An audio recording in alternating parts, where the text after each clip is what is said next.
The world's coldest continent is also one of the most mysterious places on Earth. It's as unique as it is secretive, and unlike most destinations, you can't just hop on a commercial flight. Unless you're an elite scientist or an emperor penguin, exploring the Antarctic is forbidden. Even if you could, good luck overcoming frostbite, inducing temperatures of negative 130 degrees Fahrenheit or negative 90 degrees Celsius. But why is it restricted, and where do these rules come from? Grab your mittens and let's find out. Before the mid-1900s, we knew almost nothing about Antarctica.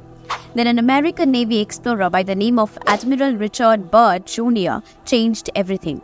Oh, and before you go asking Santa for presents, the Antarctic is actually at the South Pole. Antarctica equals South and Arctic equals North. Both are different and opposite sides of the Earth. Anyway, what was Byrd's deal aside from enormous expanses of ice, endemic wildlife and wintry conditions he had never seen before? What else exactly did he find? While it's still shrouded in mystery, many think that Byrd came across an underground civilization called Agartha. Here, check it out. In 1957 and 58, a bunch of countries came together and were like, we love what this new research is showing and we need to protect Antarctica. So, the Antarctica Treaty was created. But what does that mean? Well, it means that smarty pants scientists and lab coats can venture into the icy abyss for research purposes. For the rest of us, there are exceptions, of course. We can, for example, head to the Antarctic waters on a cruise ship. Can we set foot on the land as well? Technically, yes. There are a few landing spots along the peninsula, but compared to the entire continent's mass, it isn't even a sliver. The treaty also stated that no single nation would own Antarctica. It's divided up into partial ownership for these 7 countries. So, we know we are not allowed to wander around the frost-bitten land of Antarctica, but why exactly is that? First and foremost, it's for the protection of the environment. It makes sense to the world. Southern tip is a place overflowing with biodiversity. There's endemic species, underground mountains. Yeah, you heard that right. Blood red waterfalls and even gold-spewing volcanoes.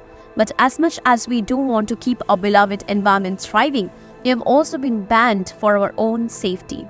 Temperatures can drop to a whooping negative 130 degrees Fahrenheit.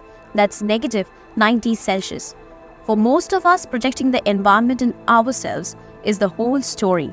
However, for a select few, it's believed that there are some rather shady stuff going on behind that ice wall. As you can see, it's completely visible on Google Maps satellite view. So if something shady was going on, it must be well hidden. Perhaps this giant alien face-like structure could be a sign of the unknown. We won't delve too deep into other theories, but they do include a supposed hidden fortress used in World War II. Claims that an ancient civilization once lived down there, and of course, the idea that it's the gateway to the end of the world because the world is flat. Yeah, okay, right. So, what would actually happen if we try to visit Antarctica? If you break the rules, get ready to deal with fines up to $10,000 and even a year behind the bars for each rule that you break. There are a heap of rules to follow, but they most certainly revolve around protecting native wildlife. But wait, since nobody technically governs the area, who is actually going to punish us? Well, it depends on where you are from. According to the Antarctic Treaty, anybody accused of a crime in Antarctica is subjected to punishment by their own country. But what if you're just visiting as a tourist from a country that isn't a part of the treaty? Well, in that case, usually the host nation of the ship or plane you arrived on takes the reins, and the captain or pilot of the ship could take full temporary control over you. Antarctica isn't only a restricted landmass, but is also one of the largest forbidden airspaces on the planet. It's because of legislation that was introduced in the 80s under the Reagan administration. A law was created that stated no aircraft, regardless of where they are, is allowed to be more than 60 minutes from an airfield in case of an emergency. Since the infrastructure around the South Pole is next to none, we have to avoid it in the name of safety. Of course, that rule usually only affects commercial jets. Chartered jets can still come and go to bring stuff to the research bases, which hovers around 3,000 in the summer and 400 in the winter. While it can become rather bleak and boring, there are still a few basic facilities on offer. At McMurdo Station, there's some coffee shops, a general store, a post office and 2 solitaire ATMs. Sadly, some who make it down there don't make it back.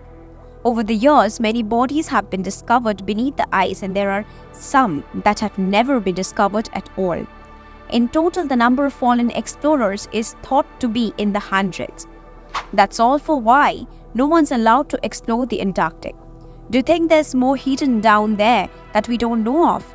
Let us know in the comments. Make sure to like this video. Thanks for watching, and we'll see you in the next.